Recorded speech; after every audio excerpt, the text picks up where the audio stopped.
the processing side of things, the fish buying things in Newfoundland and Nova Scotia being acquired by countries from all over the world, but primarily China.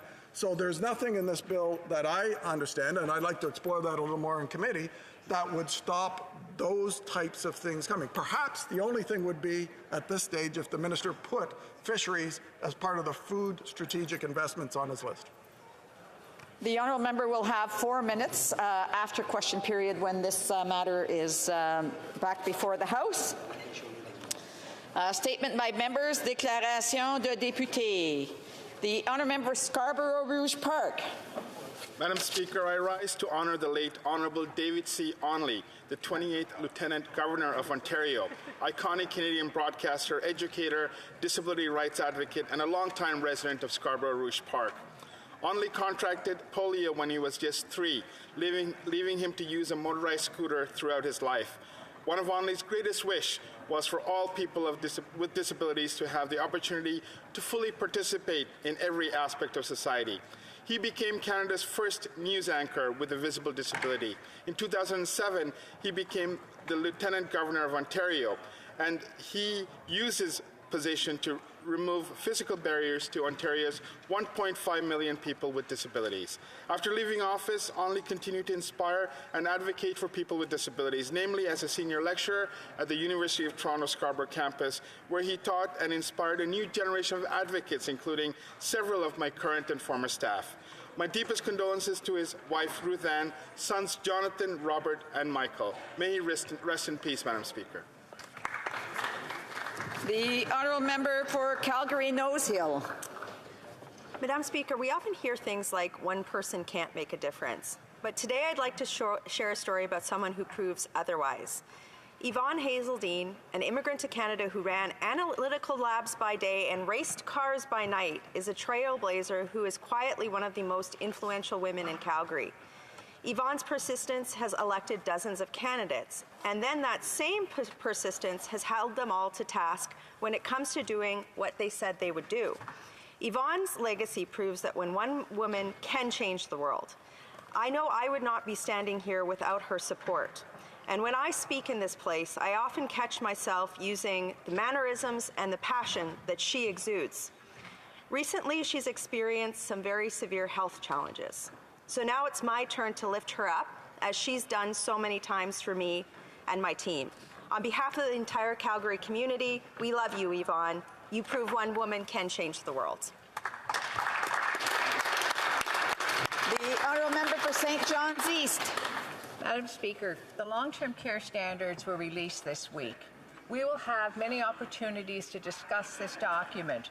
We must, however, hold fast to the unwavering belief that every senior deserves the right to live in dignity, safety, and comfort, regardless of which province or territory they call home. I am pleased that this government has made the largest investment in home and community care in Canada's history, an unprecedented $6 billion. Wow. As chair of National Liberal Seniors Caucus, I ask that all governments work together to recognize that the unique and often diverse needs of aging persons is a critical pillar of all healthcare programs and decisions. This is our moment to place partisan politics aside and work collaboratively to support new Canadians. Thank you. Yes. The honourable member for New Westminster Burnaby. 6 years ago, on January 29th, a gunman entered the Islamic Cultural Centre of Quebec City and murdered 6 Canadians. 2 years ago, a Canadian Muslim family of 4 were killed in a premeditated hit-and-run in London, Ontario. These cowardly crimes have terrorized Canadians. Hate is growing from the far right across Canada. Police reported hate crimes have increased 72% over the last 2 years. The Liberal government has been dragging its feet in fighting Islamophobia, anti-Semitism, and fighting against hate and all forms of racism and bigotry. New Democrats have been calling for concrete measures to protect all Canadians. Canadians expect their political leaders to fight against hatred and work with people and communities who are at the forefront of this fight. New Democrats stand and mourn with the families of the victims of that horrific night. And we reaffirm our unwavering commitment to stand up to Islamophobia, anti-Semitism, homophobia, racism, and indeed hate in all its toxic forms. The honourable member for Don Valley North. Thank you, Madam Speaker. Good morning. In 2016, this House officially recognized the first day of the Lunar New Year as the beginning of the 15-day Spring Festival celebration amongst the Chinese, Korean, Vietnamese, and other Asian communities across our country. This past Tuesday, together with 30-plus caucus colleagues and the Right Honourable Prime Minister, we held Lunar New Year celebration on Parliament Hill. For the first time in many years, over 500 guests attended the event where we enjoyed authentic Chinese cuisine, traditional Korean dance, the lion dance, and exchanged best wishes. Speaker, as a Chinese Canadian, I am so proud to have participated in such important celebration on the Hill, which showcased Canada's diversity and inclusiveness. Through you, Speaker, to all members of this House, 新年快乐，恭喜发财. Thank you. The honourable member for Parry Sound. After 8 years of this Prime Minister's inflationary policies, driving up prices and interest rates, the cost of living is crippling for many Canadians, especially those looking for a home. Rent has doubled, if you can find a place to rent, that is. After 8 years of this Prime Minister, mortgages have doubled as well. 9 out of 10 young people in this country that don't own a home believe they never will. After 8 years of a Prime Minister whose fiscal policy could best be described as borrow lots, think later, a lot of Canadians going to the bank this year to renew their mortgages are not sure if they can afford their homes anymore. Even Liberal MPs are complaining about the cost of their mortgages to me. These are dark days, Madam Speaker, but there is light at the end of the tunnel. The City of Victoria is adding the missing middle. Ontario is pushing out NIMBY local politicians, and the City of Saskatoon guarantees a building permit in 5 days. The best news of all, Madam Speaker, a Conservative government is just around the corner. And I'll just apologize to the member. I forgot to mention Parry Sound, Muskoka, and they're all important, those towns. The honourable member for Milton. Thank you very much, Madam Speaker. Over the last year, the Conservation Authority in my riding, Conservation Halton, has planted close to 80,000 trees. They've restored stream habitat, managed 11,000 acres of land, hired over 800 young people to work in nature. They've maintained 116 kilometers of trails, monitored aquatic and terrestrial habitat, as well as water quality at 325 monitoring stations. They've carried out 45 major environmental restoration projects, and they also protect Crawford Lake, which has rich Indigenous history and one of the coolest Miromictic lakes in the world. The over 1.3 million visitors to their 8 parks last year spent 3 million hours in nature and walked over 6 million kilometers on their trails. They also taught more people ever to ski and camp, including programs for new Canadians. They donated over 400 annual park passes to local libraries so that anyone can borrow a pass and access their parks for free. And they also held their 3rd annual Pride in Nature event to show solidarity with LGBTQ2+ community members, and so much more. And despite all that, Madam Speaker, conservation authorities in our Greenbelt are being threatened by the notion that you just can't build homes without destroying nature. I reject that notion, Madam Speaker. The integrity of our Greenbelt must be protected. Green spaces are our greatest asset, and I'm proud to recommit myself to being a strong and effective voice for conservation and the Greenbelt in Milton and across Canada. The honourable member Halifax West.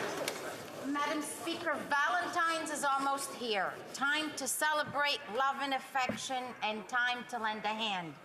Today, I'm grateful to represent a community full of incredible volunteers with big hearts, and I want to give a special shout out to Square Roots, Fairview Clayton Park, Santa for Seniors, and Shabakto Links, who have come together to launch the Valentine's Veggies for Seniors program. You might have caught this on CTV, but here's how the program works. You sponsor a Valentine by sending $5 to info@shabaktolinks.ca. Then their team identifies a local senior who could use food support and delivers a gift of fresh veggies and fruits to their door. How thoughtful is that? For those who want to be a sponsor or refer a senior, you have until February 5th at midnight. Many thanks go out to these selfless folks who have brought this wonderful initiative. So, Madam Speaker, this is community love and affection at best. Thank you. The honourable member for St. Albert, Edmonton. Madam Speaker, after 8 years of this Prime Minister, Canada is facing a crime wave. Since the Prime Minister was elected, violent crime is up 32%. Violent gang crime is up a staggering 92%. And in 2021, there were 124,000 more violent criminal incidents compared to 2015 when this Prime Minister was elected. This is not a coincidence. Whether it's the Liberals' catch-and-release bail policies, eliminating mandatory jail time for serious gun crime, and drastically expanding house arrest for such serious offenses as sexual assault and kidnapping, the crime wave is a direct result of failed soft-on-crime Liberal policies. The only way to defeat this violent crime wave is to defeat this soft-on-crime Liberal government and elect a Conservative government committed to standing up for victims and holding violent criminals to account to the fullest extent of the law. The honourable member for Sault Ste. Marie. Madam Speaker, it's the winter time of year, and Bonsu Carnival is here. This year, Bonsu is celebrating its 60th anniversary, making it one of the oldest and best winter carnivals in all of Canada. For the next 9 days, there will be daytime and evening events, some timeless and some brand new, all packed with fun and excitement for all families of all ages. Come and participate in the Soo in some of the timeless favors like the polar bear dip. And if you can do it this year, this weather, I can tell you, you're going to get a special award. There's also new ones like the Polar Rush Urban Winter Obstacle Challenge or the Coldest Canuck Challenge. Many more to add to this, plus the pancake breakfast that everyone looks forward to. There's no shortage of snow in my riding, so I invite each and every member of this House and everyone across Canada to come to the Soo and enjoy the best winter carnival, one of the oldest winter carnivals, and a special thank you to all the volunteers that make this winter carnival what it is today. Madam Speaker, I know the people in our area are really going to enjoy this year's winter carnival. The honourable member for Renfrew, Nipissing, Pembroke. Madam Speaker, after 8 years of incompetence and corruption, Canada is broken. Trust in government, broken. Ministerial responsibility, broken. After 8 years, our military has been decimated. Military procurement, broken. Military recruitment, broken.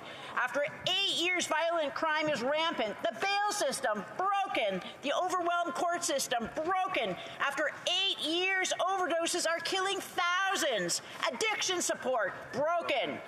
Safe supply ideology, broken. After 8 years of this Prime Minister and his cronies, Canada is broken. Canadians are being killed in random attacks.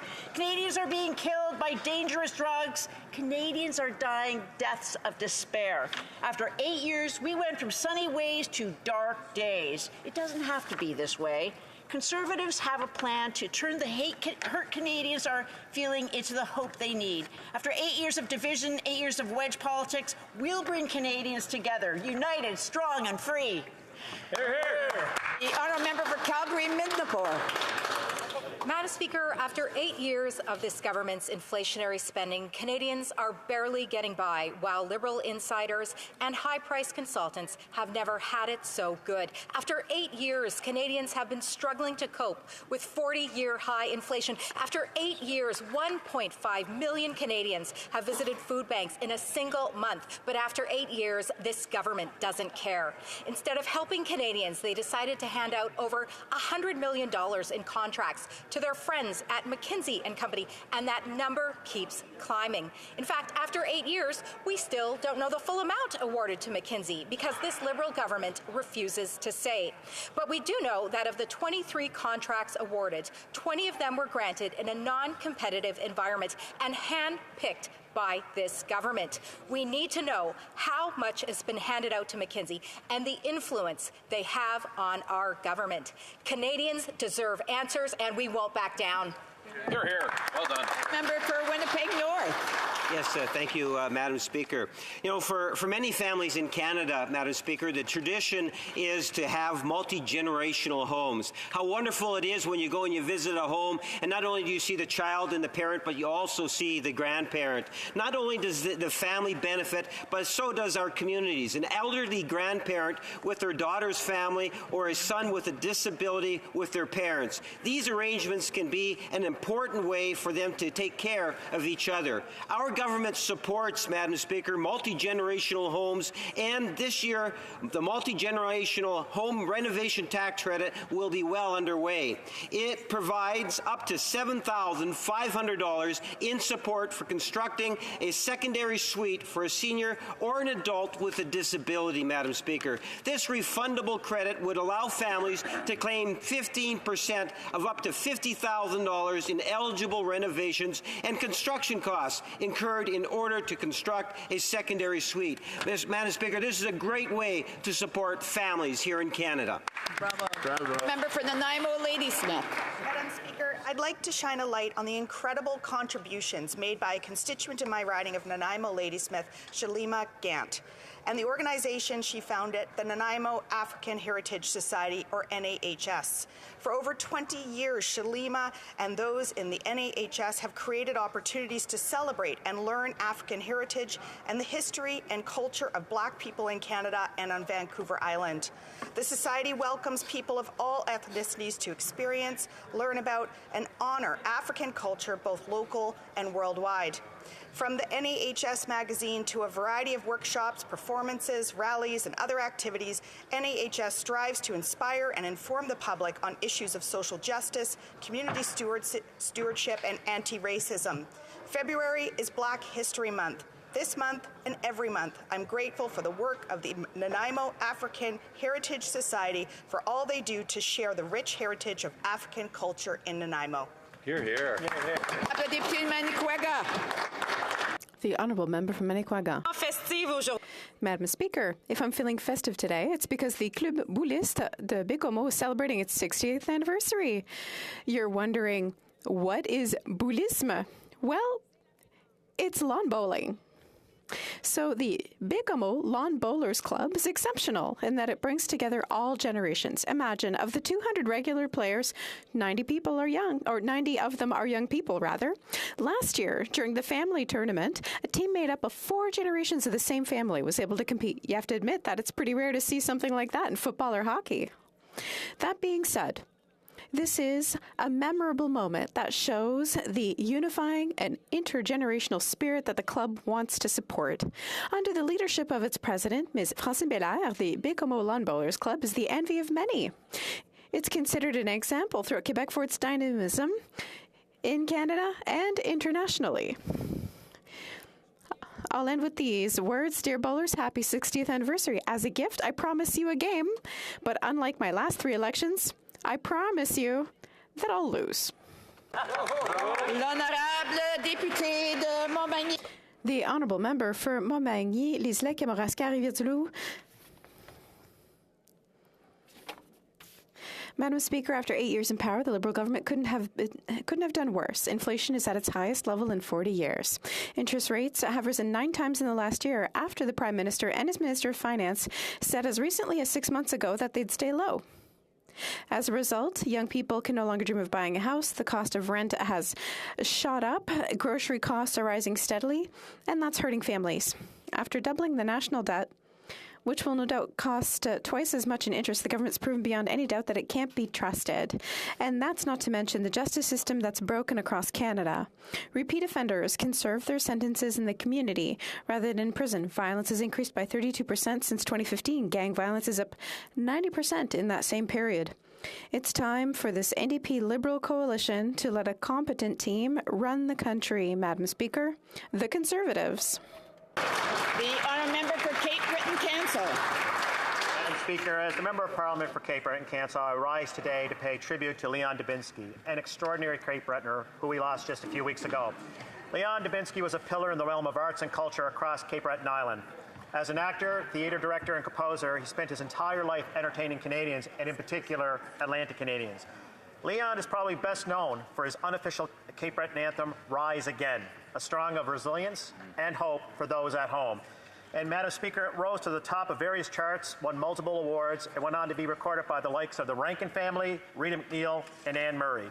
Madam Speaker, taking inspiration from Leon's own lyrics, I know that he'll rise again in the face of his child, and I know he'll rise again in the voices of his song. My thoughts and prayers remain with Leon's loved ones at this time. May he rest in peace, and may he rise again. Bravo.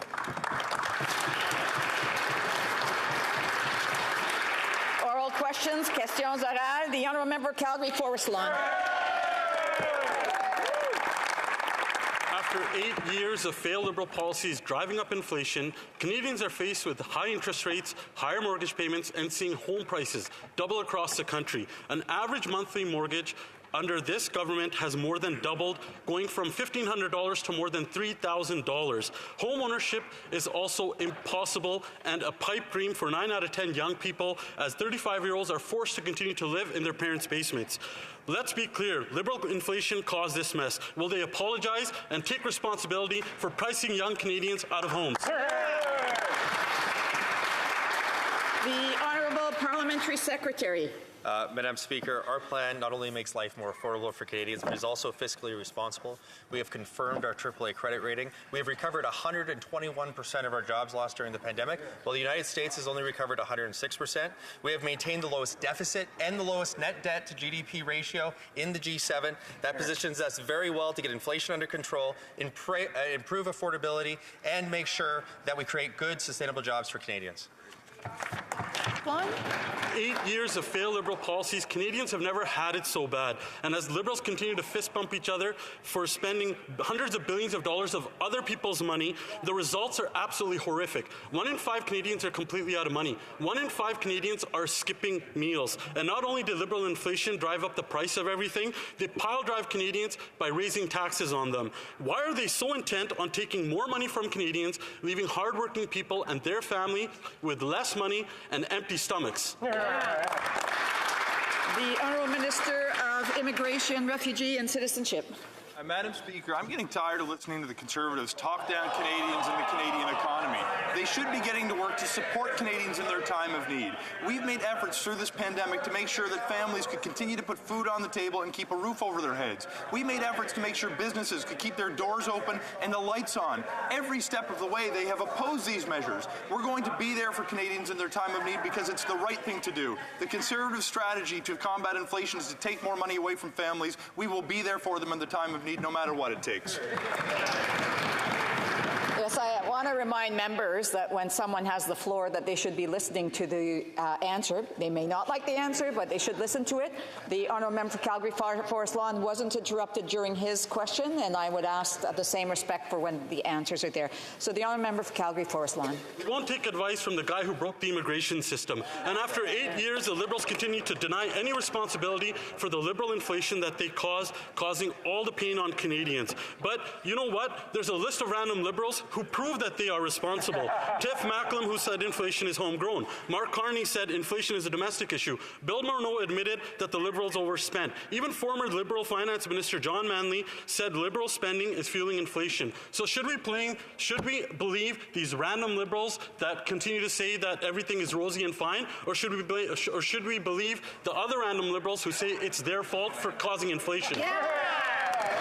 The Honourable Minister of Immigration, Refugee and Citizenship. Speaker, I would point out to the honourable member who I had the pleasure of serving on the immigration portfolio with that during the next year we expect to welcome more than double the number of newcomers to this country than they did the last year that they formed government. Madam Speaker, at the same time, our strategy to support Canadians over the course of the pandemic, a once-in-a-century disaster, was successful in making sure that 9 million Canadians received CERB so they could keep food on the table. They opposed those measures. We introduced the wage subsidy that had 4.5 million workers kept on payroll so they could feed their families. They opposed those measures. They didn't just oppose them. Their leader held a press conference to say these are big, fat government programs. Conservatives would never support that. Canadians The Honourable Deputy Leader of the Official Opposition. It's quite ironic to hear the Liberals, Madam Speaker, day in, day out, claiming that everything is fine in this country because of the astronomical spending that has caused the country to face the greatest inflation in 40 years. The cost of food has skyrocketed, but they're not responsible. Rents have doubled. Not their fault. Interest rates are making it impossible for young families to dream of owning a home. Not their fault. Why, after 8 years, is this Prime Minister so irresponsible regarding the problems of Canadians? The Honourable Minister. Madam Speaker, I understand the reasons for which the Conservatives find it hard to connect with Quebecers. It's because their economic policy is simply one of austerity and cuts. On this side of the House, we have implemented a number of measures to support Canadians and Quebecers. We increased benefits for seniors. We created a new benefit to help families pay for their rent. We have created a subsidy program for dental care for youth. Every single time the Conservatives voted against. The Honourable Deputy Leader of the Official Opposition. We have to listen to the Minister. But listen to us. They are still boasting. After 8 years, they are so disconnected from reality. Middle-class families are increasingly turning to food banks. An ever greater number of Quebecers, and we saw in the news this morning, have to find a second job simply just to pay for food. Seniors, after having worked hard all their lives, are now asking for help to eat. Once again, the Minister will tell us how much they've done to help, but the real question is, why, and that she should be asking herself, is why are so many people suffering after 8 years of this Prime Minister? The Honourable Minister. Madam Speaker, it is true that the world economic situation is unstable, and that is the reason for which we have to be here to support Canadians and Quebecers, Madam Speaker. I don't understand how my colleague can claim to have compassion for Canadians who are finding it hard to make ends meet, whilst voting against measures that will actually help them out, Madam Speaker. We will always be here to support Canadians. The Honourable Member for Saint-Jean. Madam Speaker, Quebec schools are feeling the full impact of Roxham Road. Since the start of the school year last September alone, Quebec has had to open 224 new classes just to accommodate the children of asylum seekers. 224 new classes while we are in the midst of a teacher and specialist shortage. 224 new classes, the vast majority in the Montreal area, where schools are already filled far beyond capacity. There is a human cost to this, and I'll come back to that. But first of all, is the federal government committed to footing the bill, at least footing the bill? The Honourable Minister for Immigration, Refugees and Citizenship. Madam Speaker, we must respect our internal and external commitments for asylum seekers. I have a meeting today with my Quebec counterpart so that we can continue to support asylum seekers and to continue to respect international and domestic rules and regulations. The Honourable Member for Saint-Jean. Madam Speaker, we are short-staffed in our classrooms. We simply cannot give our teachers more and more children who don't speak French and who are more likely to have special needs. The elastic is stretched to the very limit. To pull it further is to cut the quality of education offered to all children. Quebec does not have the resources to deal with all the asylum seekers on Roxham Road by itself. That is the reality of the matter. When will the government finally suspend the Safe Third Country Agreement and distribute the reception of asylum seekers across Canada? The Honourable Minister. Madam Speaker, my colleague would simply just shift the problem elsewhere. It is essential to have a strategy in collaboration with the province of Quebec. Counterparts in Quebec, as we have to support efforts to provide housing for asylum seekers, as we have to support healthcare for asylum seekers. I have a meeting this afternoon with Minister Frechette to discuss some of these issues, and I look forward to continuing our partnership to collaborate as we move towards a long-term solution with a modernized Safe Third Country Agreement with the United States. The member for New Westminster Burnaby. Canadians can't get their sick children care because our hospitals are struggling with staffing shortages. Nursing vacancies are up by 494% since the Liberals took office. That's almost 29,000 unfilled nursing positions in hospitals and clinics across the country. In the last election, the Liberals promised to hire thousands of healthcare workers. Incredulously, they've done the opposite, Madam Speaker. Why is the Prime Minister letting staffing shortages get worse and failing to protect Canada's universal public health care that is so important to Canadians? Honourable Parliamentary Secretary to the Minister of Health and Sports. Thank you, Madam Speaker. We share the deep concerns that Canadians have regarding the significant challenges that our healthcare system is experiencing when we recognize that urgent actions are necessary to address the current healthcare worker crisis. In fact, Madam Speaker, in the Health Committee, we've just finished our study on the human resources challenge in healthcare, and we're continuing to work with provinces and territories to deliver real results for people. That's better access to family health teams, including more doctors, more nurses where there aren't enough, better access to digital health information, better mental health care, and helping to age with dignity, things that Canadians need. We will always be here to support and stand up for our public universal healthcare system. Thank you, Madam Speaker. Cowichan Malahat Langford. Madam Speaker, every community deserves to feel safe, and that's what C-21 was originally intended to do, end handgun violence. Instead, the Liberals introduced amendments at the 11th hour that would make it harder for Indigenous people, farmers, and hunters to support their families and put food on their tables. Today, the Liberals finally dropped the amendments that the Assembly of First Nations said would go against their treaty rights. Will the minister apologize for the mess he made with these amendments? Hear, hear. The Honourable Parliamentary Secretary to the Minister of Natural Resources and Environment and Climate Change. No, it's me. Sir.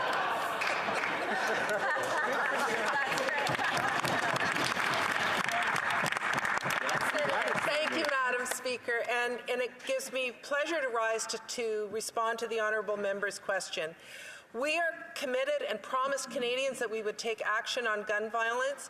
The amendments that the honourable member has referred to in Bill C-21, which I would add is an important bill that will deal with gun violence, but on those particular amendments, I will acknowledge there was not enough consultation, there were not enough conversations with Indigenous peoples across the country, and that's why we're committed in our committee, and I look forward to working with the honourable member, to listening to the concerns and to making sure that our legislation is one that will protect public safety and keep Canadians safe. Apologize. It's the Parliamentary Secretary to the Minister of Public Safety. So the honourable member for Calgary-Bindapore. Madam Speaker, after 8 years and over $100 million spent, this government is still not admitting their close relationship with Dominique Barton and McKinsey. But close friends have dinner at each other's homes. Close friends embrace each other warmly when they greet each other. Madam Speaker, Canadians know how close the Liberal government and McKinsey and Company are. So why doesn't the government just admit it and tell us how much they've spent on McKinsey and Company? Great question. Great question. The Honourable Parliamentary Secretary. Mr. Speaker, on Tuesday at the HoC Committee, this member and her colleagues came to try to prove two things. One, that Dominique Barton was a close personal friend of the Prime Minister's, and number two, that Dominique Barton was involved in McKinsey getting contracts from the government. They failed abjectly. Dominique Barton said he wasn't even a friend of the Prime Minister, doesn't even have his phone number, didn't ever socialize with him, and he was never involved in McKinsey securing contracts from the government. Failure by the Conservatives on Tuesday. The honourable member for Calgary-Bindapore. Madam Speaker, after 8 years, we know that this Liberal government has spent at least $100 million on contracts with McKinsey, but they're still actually trying to hide how much they have spent on the total amount of contracts. Canadians are demanding answers, and so on Monday, we're going to ask at committee again how much they've actually spent on contracts with McKinsey and Company. But before then, I'm going to give them another chance today, Madam Speaker. How much have you spent on contracts with McKinsey and Company and Dominique Barton? The Honourable Parliamentary Secretary to the Minister of Public Services and Procurement. Mr. Speaker, as the honourable member heard, Dominique Barton has left McKinsey for years, is no longer a shareholder at McKinsey, so Dominique Barton's name shouldn't be part of that. Public Services and Procurement Canada is responsible for $104 million of contracts with McKinsey since 2015. There are other smaller contracts that have been given by other departments. Thank you.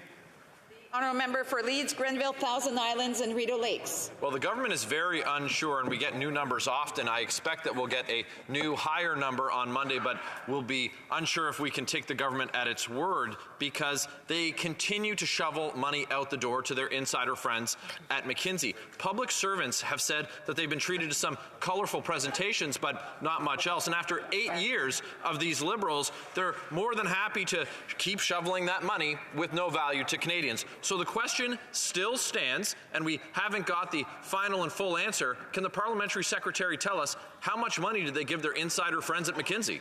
Yeah. The Honourable Parliamentary Secretary. Mr. Speaker, the answer to that question is generally zero because there are no insider friends that got any money. Yeah, I don't understand. Member for Leeds, Grenville, Thousand Islands, and Rideau Lakes.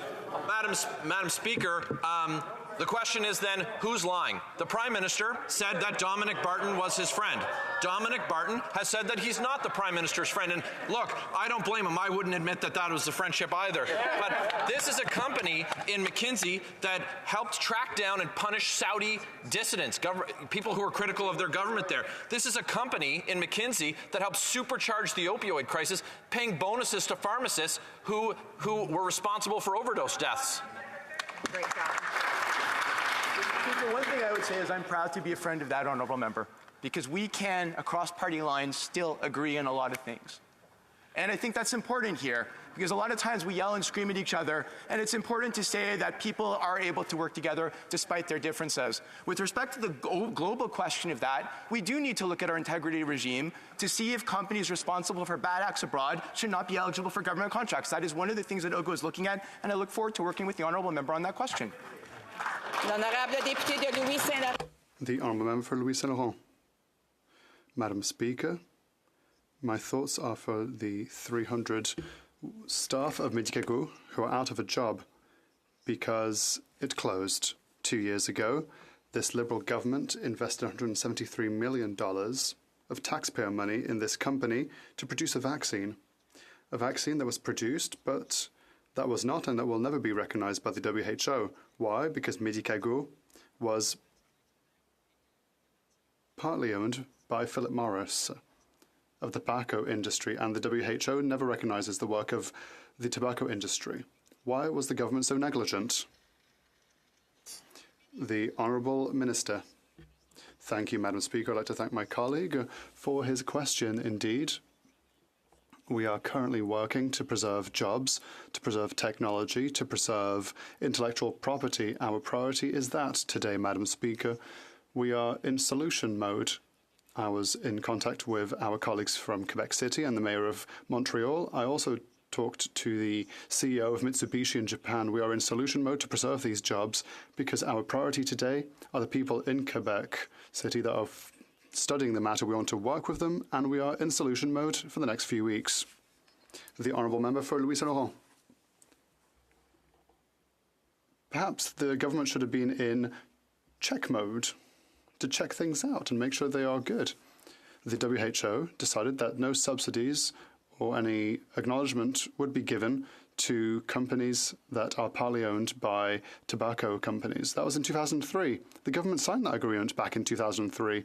On the 23rd of December 2022, the minister said to Le Soleil that he was surprised by the WHO's decision. This agreement existed in 2003 and still does today. $173 million.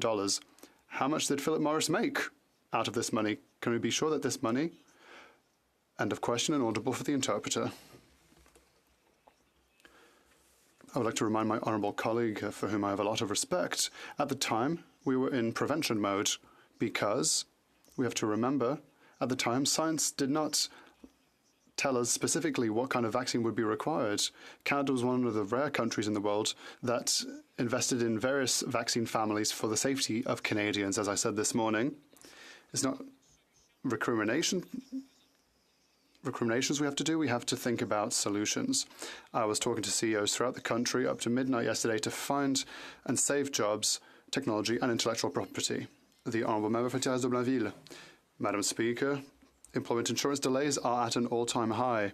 Currently, a quarter of all claims are being processed late, and of these delays, more than half of them are over 50 days late.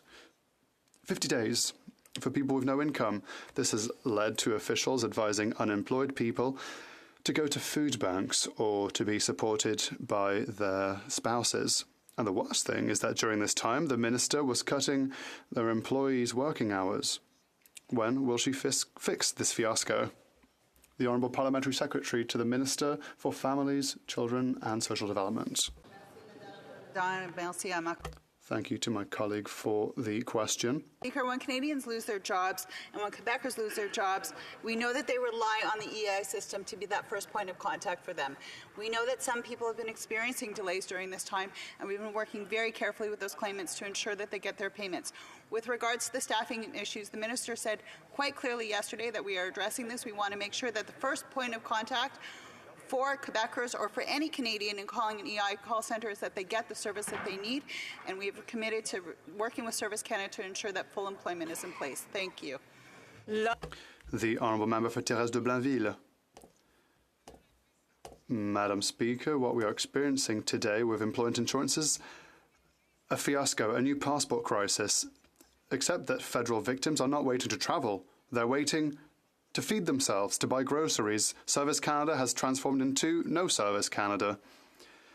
This government is just sailing from crisis to crisis to crisis. It is putting out one fire on the left, whilst two fires are burning bright on the right. When will the Minister finally ensure that Service Canada is actually able to provide its namesake services? The Honourable Parliamentary Secretary. Speaker, I'd just like to mention that the EI program is currently coming out of its annual winter peak period, and the department had been fully mobilized its workforce to get clients in to pay as quickly as possible. In 2022-2023, the average number of wait times was 24 days for Canadians across the country, and 76% of EI payments were made within 28 days, which was within the standard. We know there are people who are waiting. We know it is a sensitive issue, which is why we are ensuring that claimants that are experiencing delays are getting the service that they need. Thank you, Madam Speaker. St. Albert, Edmonton. Madam Speaker, after 8 years of this Prime Minister, the bail system is broken. The Liberals implemented soft-on-crime, catch-and-release bail policies, putting violent and repeat offenders out on the streets, endangering public safety. Everyone but these Liberals seems to recognize what a disaster this has been. It's why all 13 premiers, police associations, and victims are calling on the Liberals to fix their broken bail system. Why won't they? The Honourable Minister. Madam Speaker, Canadians deserve to be and feel safe. We all have a role to play in protecting communities. The laws on bail are very clear. If accused poses a serious risk to public safety, they should be denied bail. At our direction, federal officials have been working for months with their provincial territorial counterparts to develop ways to best keep Canadians safe. We need lasting solutions that are tough when they need to be tough, but also address underlying issues like mental health, addiction, and homelessness. Thank you, Madam Speaker. Honourable Member for St. Albert, Edmonton. Madam Speaker, after 8 years of this Prime Minister, the Liberals' catch-and-release bail policies have cost lives, including last December, a young OPP constable who was murdered in the line of duty by a violent career criminal out on bail, notwithstanding that he was facing such serious charges as assaulting a police officer. Now a police officer is dead. How many more lives need to be lost before the Liberals finally wake up and fix their broken bail system? The Honourable Parliamentary Secretary to the Minister of Justice and Attorney General. Madam Speaker, our heart goes out to those who are impacted by violence, and especially gun violence. I want to just say that as bail is concerned, there is no right to bail if you pose a serious risk to public safety. There's, in fact, a reverse onus for bail imposed on accused charged with certain firearms offenses, including offenses involving a firearm committed while subject to weapons prohibition order. And in this case, we will continue to work with the provinces and territories to ensure that bail is accessible, but at the same time limited to those who do not pose a risk to public safety. Sturgeon River Parkland. Madam Speaker, 8 years ago, Constable David Wynn of the St. Albert RCMP was gunned down by a violent repeat offender who was mistakenly released on bail. The system failed, but after 8 years of this Prime Minister, a tragic mistake has become a matter of government policy. Deliberately releasing violent repeat offenders on bail who kill innocent police officers and victims. When will this Prime Minister acknowledge his failure and fix his broken justice system? Parliamentary Secretary. Madam Speaker, let me be very clear on on bail. The laws on bail limit those who do not pose a risk to public safety to be released on bail. If you look at the criminal justice system as a whole, we have a shared responsibility with the provincial and territorial governments. With respect to the federal government, we are responsible for the criminal code. The federal government is working with the provinces and territories to ensure that the administration of justice is strengthened, and we will work with them in order to get to the right place on bail, Madam Speaker. I just want to remind members that if they don't have the floor, then they shouldn't be speaking, and there shouldn't be debate going on back and forth while others have the floor. The honourable member for Sturgeon River Parkland. Well, Madam Speaker, police officers, victims, and the provinces are calling on this Prime Minister to fix this broken justice system. And after 8 years of this Liberal government, it has never been easier for violent repeat offenders to be released. If these Liberals don't believe it, the proof is in the pudding. Out of 44 gang-related homicides in Toronto in 2022, 24 were committed by those out on bail. The consequences of this Prime Minister's catch-and-release justice agenda are fatal. After 8 years of failure, when will this Prime Minister take responsibility and fix this broken justice system? The Honourable Government House Leader. Sadly, Madam Speaker, there is none among us who have not been subject to the effects of violence. All of us know people who are victims. Every single one of us share an equal commitment to making sure that justice is served and our communities are kept safe. The reality is Canada enjoys one of the greatest reputations in the world for its justice system. We have one of the lowest rates of recidivism anywhere in the world. And the policies the Conservatives advocated were struck down by the courts again and again. And by the way, were tried in jurisdictions like the United States, where even the father of that movement, Newt Gingrich, said it was an abject failure. Hear, hear. For Nunavut. And my regards to the family and friends of the late Dale Culver. You deserve justice. It is absolutely incredible that it has taken 6 years to charge 5 RCMP officers in his death. An Indigenous policing bill should have been introduced long ago, like the Liberals had promised. It is clear the Liberals will only take incremental steps to ensure justice for Indigenous peoples. When will this government pass legislation so Indigenous peoples can keep themselves safe? Minister of Crown and Indigenous Relations. I would like to start off by thanking the member opposite for her advocacy. This is an important subject that we have to get right in Canada.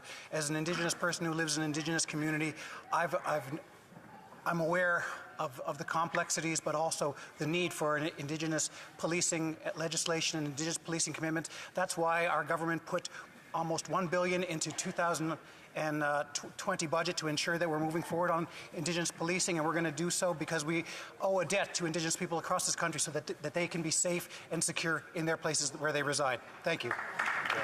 The honourable member for Vaughan Woodbridge. My hand.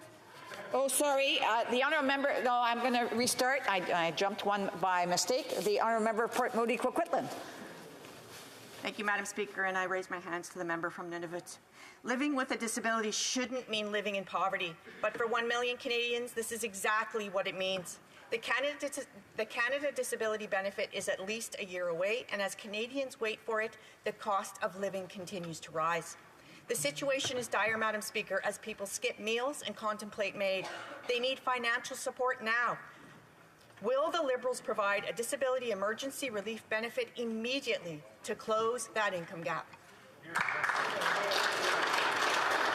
The Honourable Parliamentary Secretary to the Minister of Employment, Workforce Development and Disability Inclusion.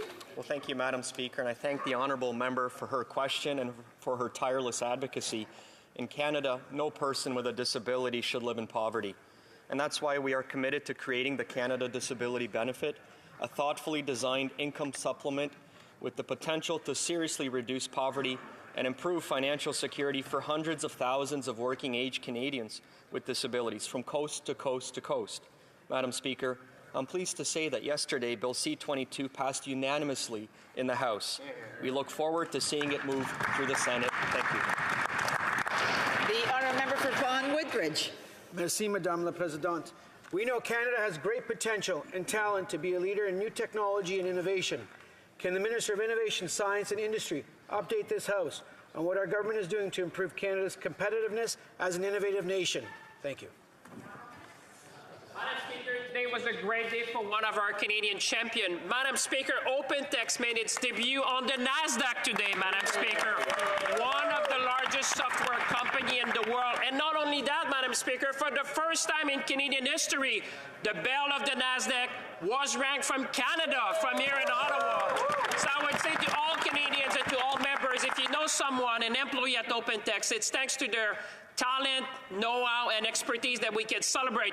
Just send them a letter, send them a text message, give them a phone call. They made all of us Canadians proud today. The honourable member for Red Deer Lacombe. Madam Speaker, after 8 long years of this government, crime has surged to a level not seen in decades. Not only are communities subjected to daily shootings and stabbings, but now they worry about random attacks in their subways. Rapists are let out on bail the same day the police take them down to the courthouse. Public safety is not some graduate project for a criminologist. Its implementation has deadly consequences if we don't get it right. So instead of creating repeat victims, why doesn't this government listen to the provinces and deal with repeat offenders? The Honourable Parliamentary Secretary to the Minister of Public Safety.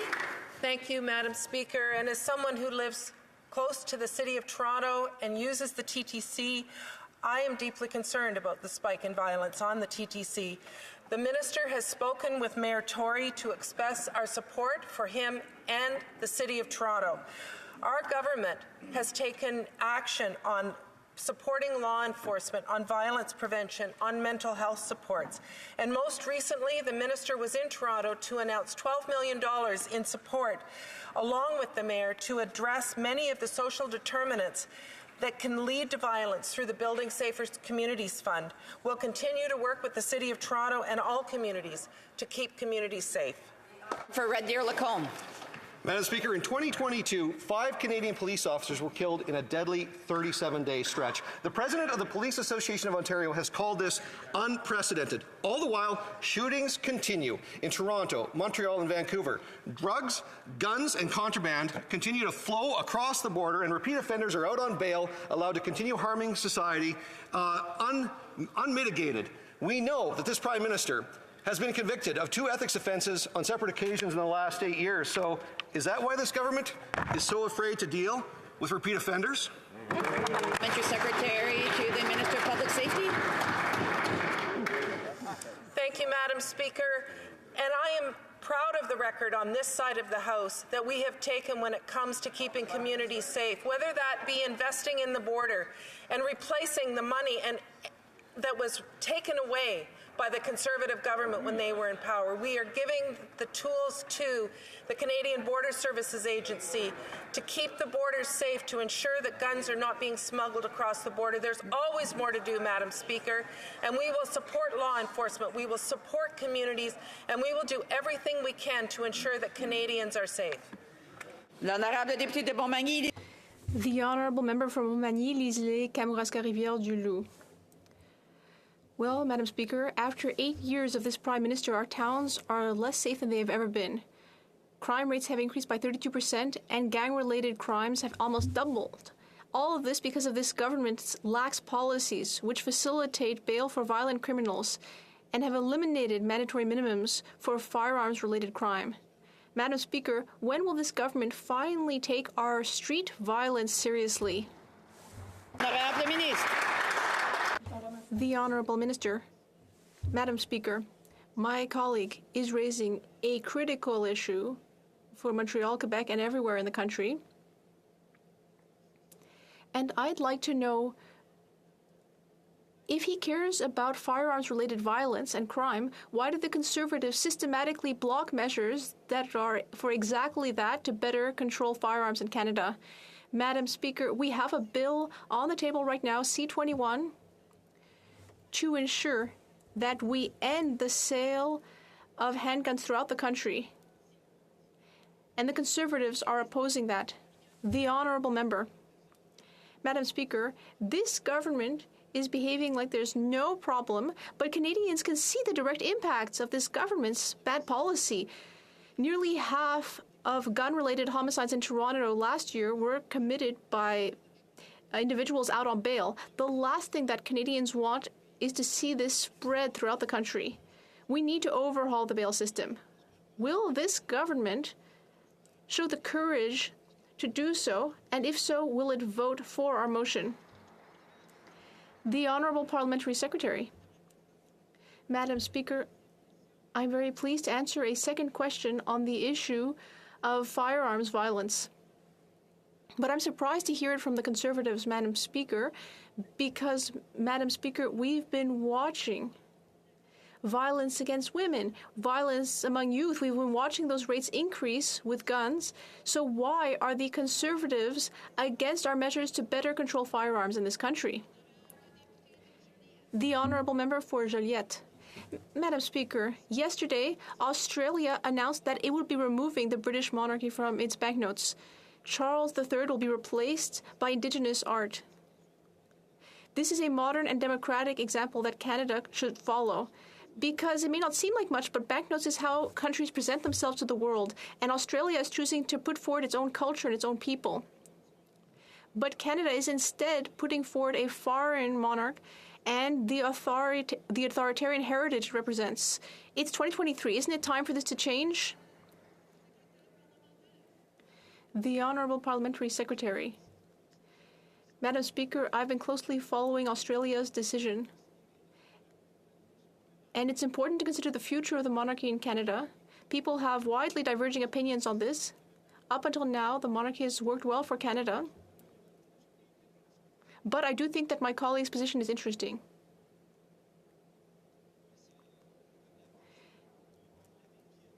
Thank you, Madam Speaker. Well, I was talking about banknotes specifically. I think it's time to move on. And in any case, Canada is going to need to replace its currency. So while it's at it, does anyone really want to see King Charles on the banknotes? Of course, it's not up to the Bloc Québécois to choose Canada's symbols, but it's hard to believe that Canada can't find something better in its 150 years of history. Canada is a democratic country. Why would it once again choose a foreign monarchy and its heritage of racism and violence, including towards Indigenous people and Francophones? Thank you. The Honourable Parliamentary Secretary. To the Prime Minister and the Treasury Board. Thank you very much, Madam Speaker. I appreciate my honourable colleague's question, and I would say that in 2018, the Canadian government launched a competition to place a woman on a banknote for the first time in our history. And I'm very pleased that Viola Desmond was chosen. She's now on the $10 bill. And now it's time to see how we can replace the image on the $5 bill. Madam Speaker, we will be constantly renewing our Canadian institutions. Edmonton Manning. Madam Speaker, after 8 years of this Prime Minister, inflation is at record levels. Grocery prices were up 11% last year. Liberal tax hikes makes things worse, and they are planning more of them. The wind chill in Ottawa today is -40 below, but this is not as cold as this government's heart. They cause this problem. When will they cancel their tax hikes? Thank you. The Honourable Parliamentary Secretary. Madam Speaker, first of all, we've lowered taxes for middle-class Canadians twice. We've lowered taxes for small businesses twice. And it's important that the opposition understands that inflation is... Il n'y a pas d'interprétation. Does it work now? Is it working now? Yeah? Okay, so if the Honourable Parliamentary Secretary can restart his answer. To restart my answer, Madam Speaker, because it gives me a second opportunity to talk about how we've lowered taxes for middle-class Canadians twice. We've lowered taxes for small business twice. And when it comes to global inflation, it is in fact global. It's too high in Canada at 6.3%, but it is higher in our economic peers. It's 6.5% in Europe. It's over in the United States, over 9% in Europe, over 10% in the OECD. But we should be encouraged that inflation is actually coming down in Canada. We have a strong fiscal framework that allows us to invest in affordability, in good, clean jobs, and making sure that we build an economy that works for everyone. The Honourable Member Pitt Meadows, Maple Ridge. Madam Speaker, the Liberals have put BC families in an impossible position with their inflationary spending. After 8 years of this Prime Minister, the price of gas, rent, and groceries have all skyrocketed. Half of Canadians are now worried they can't properly feed their families. Meanwhile, the Liberals are dishing out multi-million-dollar contracts to friendly friends. Friendly friends, when will the Liberal government stop lining the pockets of their friendly friends and start focusing on everyday Canadians? The Honourable Parliamentary Secretary to the Minister of Families, Children and Social Development. Mr. Speaker, I always hope that we can certainly be friendly with our colleagues across the way. Madam Speaker, I really find it difficult and challenging that, the Conservatives seem to have this tactic of saying one thing but doing something else. They say they're really concerned about Canadians, but they vote against our measures for, whether it's for rental and dental, they vote against our measures in terms of protecting workers, they vote against our measures in terms of cutting taxes on the middle class. They even wanted in their campaign proposals to cut childcare to cut the childcare agreements in this country. So they're not really there for Canadians. Not so friendly. It was Maple Ridge. Madam Speaker, after 8 years of this Prime Minister, Canadians are having a hard time paying for everything, including imported vegetables. Life has never been so expensive. An innovative and environmentally safe agribusiness is ready to open in my community, but is concerned with upcoming Liberal restrictions. Question: why does this Liberal government have no problems spending billions on friendly consultants, but seems determined to make life more difficult and expensive for hardworking Canadians? Yeah. The Honourable Parliamentary Secretary. Canada is working and Canadians are working. In fact, they're working in record numbers. Over 659,000 jobs created since the pandemic. It's actually what allows us to invest in making life more affordable, by protecting and increasing retirement security for seniors, by investing in dental care for children. And good news on that front, Madam Speaker, I am happy to report today that over 152,000 children have been able to go to the dentist under the age of 12 because of the investments that we made. That's lifting a burden off of Canadian parents, Madam Speaker. The Honourable Member for Châteauguay-Lacolle. Madam Speaker, for several months, we've been hearing unacceptable stories about a number of sports in Canada. For years, our government has been implementing new policies in order to end this scourge which is undermining wonderful talents in Canada and also destroying lives. Can the Parliamentary Secretary to the Minister of Health and the Minister of Sport explain to us how our government's decisions are creating change? The Honourable Parliamentary Secretary to the Minister of Health and the Minister of Sports. Thank you, Madam Speaker. I'd like to thank my colleague for her question and her support in this critical file. Our government is creating new structures to protect athletes and to offer them solutions which will help and support them. A few months ago, the Office of the Sports Ethics Commissioner was created, and already 34 sports federations and associations have joined. We will do everything we can to protect our athletes. Thank you. For Cypress Hills Grasslands. Well, Madam Speaker, after 8 years of this Prime Minister, Canadians are paying the price for his destructive policies. The farmers who produce our food are continuing to struggle. A farmer from my riding recently showed me his latest gas bill for grain drying. The carbon tax and the GST that was applied on top of it amounted to over $1,100. But with the higher cost for producers in the field and consumers at the grocery store, the Liberals don't care. They're going to go ahead and triple that carbon tax anyway. When will they stop punishing Canadian families and the farmers who feed them? Hear, hear. L'honorable ministre de l'Agriculture et de l'Agroalimentaire. Thank you, Mr. Speaker. I can tell you that we do care for farmers. I work very closely with farmers across the country, and we are the government that has invested the most in the history for the agriculture and agri-food sector. We just signed the the Sustainable Canadian Agricultural Partnership. We have increased by 25% the cost-shared contribution to support our farmers. When the Conservatives were there, they were cutting in science, they were cutting in business risk management, they were cutting on everything for farmers. The Honourable Member for Regina, Wascana. Madam Speaker, on December 3rd, CTV ran a story with the following headline: Transport Minister confident in a smooth holiday air travel season. But as we all know, the chaos that Canadians experienced at airports last summer was repeated in December and January, with Canadians stranded at airports for days on end. Madam Speaker, after 8 years, what exactly is this Liberal government doing to prevent air travel chaos?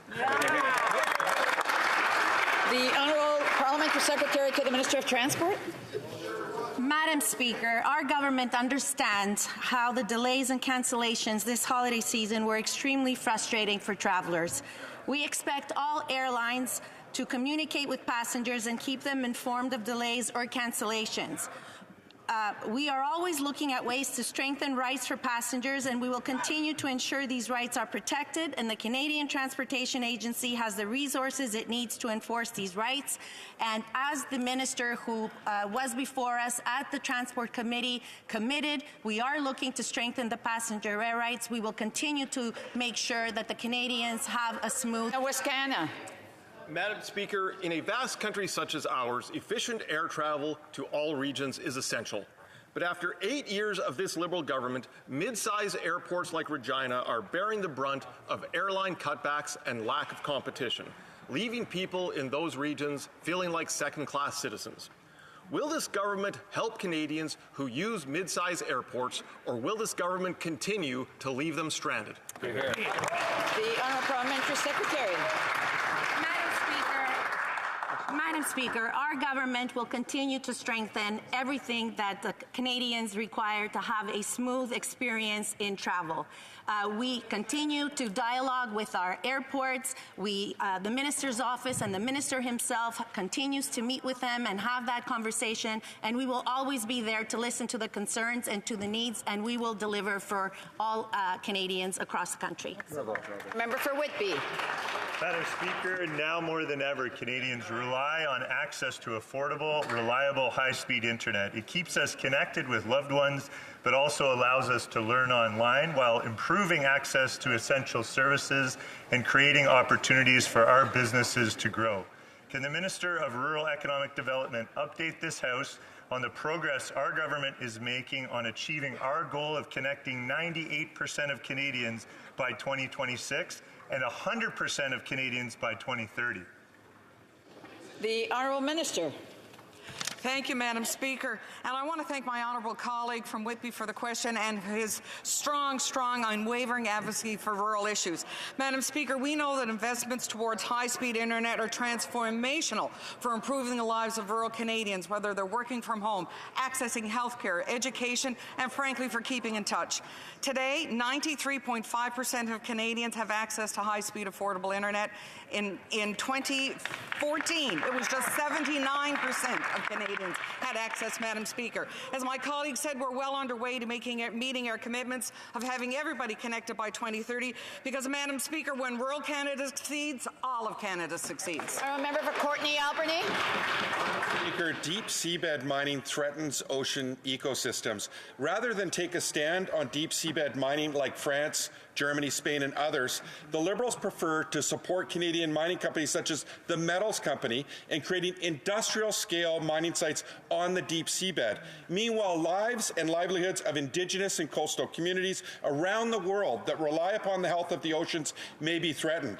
Will this government stand up today for the safety and protection of our oceans and demand a moratorium on international deep seabed mining? L'Honorable Ministre. Thank you, Madam Speaker. Canada's position is that seabed and marine environment require effective protection through rigorous regulatory structures, applying a precautionary and ecosystem-based approach, using science-based and transparent management, and ensuring effective compliance. As the situation evolves, Madam Speaker, our government will continue to work with scientists and will work with international partners. We all want to do what's right for Canada. Thank you, Madam Speaker. Member for Kitchener Centre. Madam Speaker, the pandemic has been devastating for artists and the organizations that support them. Ticket sales for live orchestras like the Kitchener-Waterloo Symphony are still an unsustainable 33% lower than before the pandemic. The government ended pandemic relief funds for arts organizations, but they still need our help. After months of advocacy, the minister said he will monitor the situation, and that's not good enough. Can the KW Symphony count on this government's support in Budget 2023? Good question. Parliamentary Secretary to the Minister of Canadian Heritage. Thank you very much, Madam Speaker. I'd like to thank the honourable member for his question. We know that the performing arts was the first impacted by the pandemic and will be the last to recover. We are aware of the situation the honourable member has brought to the attention, and I know he's met with the Minister of Canadian Heritage on the file. We will work with this organisation to find the solution to the issues that they've raised. But, Madam Speaker, this government has been there for our culture sector since 2015, after cuts from the previous Conservative government. We've been there from the start of the pandemic. We are there for our arts and culture sector. Thank you, Madam Speaker. And that brings us to the end of question period. Tabling of documents. Introduction of government bills. Statements by ministers. Rapport de délégation. Reports from interparliamentary delegations. Présentation de rapport. Presenting reports from committees. Dépôt de projet de loi émanant. Introduction of private members' bills. Première lecture de. First reading of Senate public bills. Motions. Presenting petitions. The honourable member for Calgary-Nose Hill, and before the honourable member starts, I want to remind members that maybe they should be filing out quietly if they're heading out for lunch or anything, but I just want to remind them that the House is in session. The honourable member for Calgary-Nose Hill. Thank you, Madam Speaker. Today I am pleased to rise and present petition E4122, which has received